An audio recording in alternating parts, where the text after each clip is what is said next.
O poder destruidor da língua, parte 2. Mateus 7, versículo 2. Pois com o critério com que vocês julgarem, vocês serão julgados, e com a medida com que vocês tiverem medido, vocês também serão medidos. Você sabia que a fofoca é uma forma de vingança? E que através da língua você pode fazer o que quiser com outra pessoa? É claro que o fofoqueiro atrai para si intrigas e sai semeando contendas.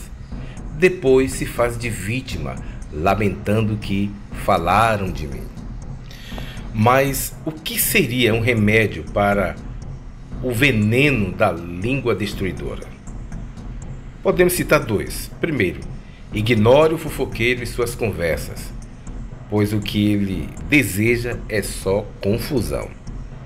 Em segundo lugar, se a coisa está muito séria e se há acusações indevidas, encare a situação, tire a limpo se for algo que comprometa a sua moral e tome providências. Levítico capítulo 19, versículo 16. Não andarás como mexeriqueiro entre o teu povo, não atentarás contra a vida do teu próximo. E ainda alerta, Provérbios 20, versículo 19. O mexeriqueiro revela o segredo, portanto, não te metas com quem muito abre os lábios.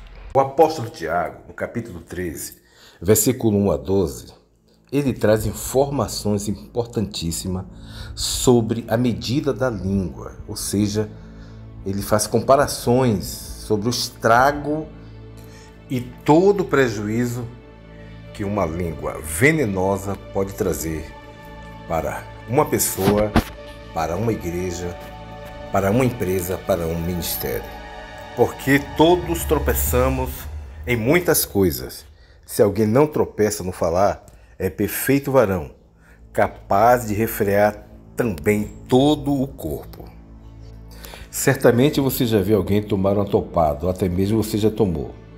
Sempre é com coisa pequena. Dificilmente alguém toma topada diante de um carro, de uma montanha, uma grande pedra. São coisas pequenas que ficam no caminho e nós tomamos um tropeço e acabamos caindo. Pois é, a língua é como um tropeço. Coisas pequenas acabam causando grandes prejuízos. Outra coisa, o apóstolo falou sobre freio. Ora, se pomos freio na boca dos cavalos para nos obedecerem, também lhes dirigimos o corpo inteiro. Temos que pôr um freio em nossa língua. É nesse ponto que o sinal vermelho acende. A consciência tem uma oportunidade de parar o erro que começou. Se não frear agora, pode se tornar como um carro desgovernado morro abaixo. Você teria coragem de entrar em um carro sem freio? Em um avião sem freio? Em um trem sem freio? Um metrô sem freio? É claro que não. Então tenha muito cuidado com pessoas que não têm freio na língua. Tem gente que diz, eu não tenho papas na língua. Pois é, deveria ter. Ele também falou sobre leme. Observar igualmente os navios que, sendo tão grandes e batidos de rijos ventos, por um pequeníssimo leme são dirigidos para onde queira o impulso do timoneiro. A função do leme é guiar a direção correta. Isso mostra que o que falamos direciona nossas vidas. E aí o apóstolo compara a um leme. Em Mateus 12:34, Jesus disse que a boca fala do que está cheio o coração. O fofoqueiro, o mexeriqueiro, ele não tem direção em sua vida. Vive querendo conduzir a vida alheia. Não permita que ninguém guie a sua vida. Seja guiado pelo Espírito Santo. Outra medida é comparada à língua a fogo. Assim também a língua, pequeno órgão, se gaba de grandes coisas. Vede como uma fagulha põe em brasas tão grande selva. Ora, a língua é fogo, é mundo de iniquidade. Uma palavra é algo tão pequeno como uma fagulha, mas pode ter consequências incontroláveis. Quando você sente aquela vontade de falar, o que vem na ponta da língua, este fogo está se acendendo e quando você solta a palavra, o fogo consome quem estiver perto. Ele também diz que a língua é indomável, pois toda espécie de feras, de aves, de répteis e de seres marinhos se doma e tem sido domada pelo gênero humano. A língua, porém, nenhum dos homens é capaz de domar. É mal incontido, carregado de veneno mortífero. Pense bem, se já passou pelas medidas do tropeço e caiu, do freio e não se controlou, do leme e não se guiou e do fogo e não se conteve, quando você chega até aqui, a língua já não tem mais controle. Domar um animal exige paciência e muito treinamento. Do mesmo modo, para domar a língua, é preciso treinar, colocar limites e se esforçar muito. Quer falar mal de alguém? Cante o hino de louvor, medite na letra do hino, mande um texto bíblico, mas não deixe que sua língua fique incontrolada. Diz a Bíblia que a palavra seja sempre agradável, temperada com sal, para saberdes como deveis responder a cada um. Colossenses 4, versículo 6, foi o que disse o apóstolo Paulo. A segunda comparação é sobre fonte. De uma só boca procede bênção e maldição. Meus irmãos, não é conveniente que estas coisas sejam assim. Acaso pode a fonte jorrar do mesmo lugar o que é doce e o que é amargo? A fonte onde brota a água, o que você colocar na água, ela absorve o sabor. Se você coloca sal, ela fica salgada. Se você coloca açúcar, ela fica doce. Se você coloca vinagre, ela fica azeda. Ou seja, a água facilmente se mistura.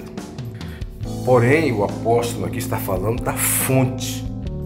A fonte só produz um tipo de água, ou boa ou ruim. Depois que essa água sai, aí a pessoa pode transformá-la no que quiser. Mas a fonte mesmo, ela não produz dois tipos de água. Do mesmo jeito é o coração cristão. O coração do homem também, seja ele cristão ou não. Ou procede água boa ou água ruim. E por fim, ele fala sobre fruto. Acaso, meus irmãos, pode a figueira produzir azeitonas ou a videira figos? Tampouco fonte de água salgada pode dar água doce. A sétima comparação da língua mostra que nossas palavras dão frutos. Cada semente dá um tipo de fruto no seu tempo. Então devemos ter cuidado com as palavras que estamos plantando, porque certamente colheremos de acordo com elas. E não vos enganeis, de Deus não se zomba, pois aquilo que o homem semear, isso também ceifará. Quem semeia confusão, colhe contenda. Quem semeia bênção, colhe edificação.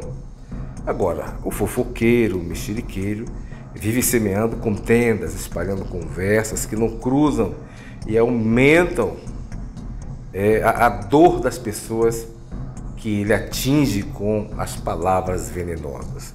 Vamos falar coisas agradáveis, coisas que edificam, como disse o apóstolo Paulo.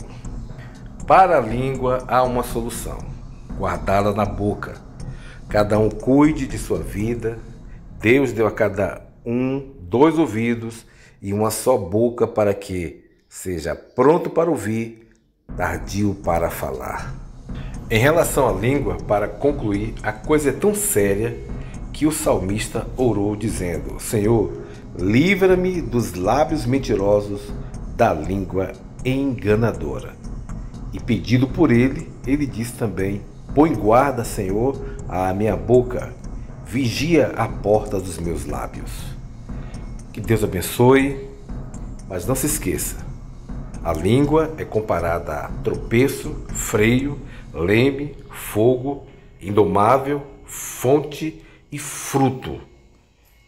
Que as nossas palavras sejam para a glória de Deus.